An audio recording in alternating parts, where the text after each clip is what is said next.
السلام علیکم ورحمۃ اللہ وبرکاتہ۔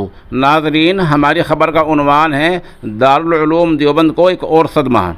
دارالعلوم سے سوشل انڈیا نیوز کے ساتھ حضرت مولانا شاہ عالم گورکھپوری دامت برکاتہم جڑے ہوئے ہیں۔ وہ ہمیں بتا رہے ہیں کہ آج مولانا حبیب الرحمن اعظمی کا انتقال ہو گیا ہے۔ انا للہ و انا الیہ راجعون۔ مولانا شاہ عالم گورکھپوری بتا رہے ہیں کہ مرحوم مولانا حبیب الرحمن اعظمی کی پیدائش گاؤں جگدیش پور ضلع اعظم گڑھ میں ہوئی ہے اور یہ پیدائش سن 1365 ہجری مطابق 1945 عیسوی میں ہوئی ہے۔ عربی کی شروعی تعلیم آپ کی مدرسہ مطلع العلوم بنارس اور دارالعلوم مئو میں ہوئی ہے۔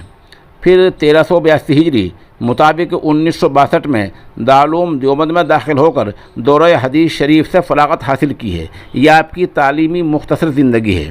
بعد ازاں 1965 میں جامعہ اسلامیہ بنارس میں مدرس مقرر ہوئے۔ مئی 1980 میں معتمر فضلائے دارالعلوم دیوبند کی طلب پر دیوبند آئے اور عالمی معتمر کی نظامت کی اور اسی کے ساتھ ساتھ ماہنامہ القاسم کی ادارت کے فرائض انجام دینا شروع کیے۔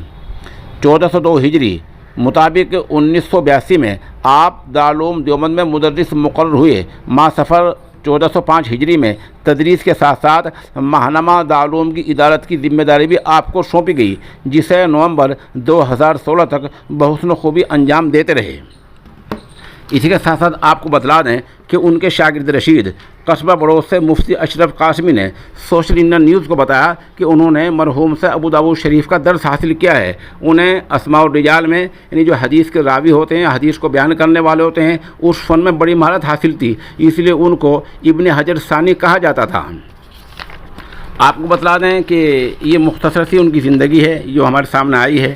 اس کے ساتھ ساتھ بتلا دیں کہ مرحوم کو تعزیت کرنے والوں میں بڑی بڑی شخصیات شامل ہیں۔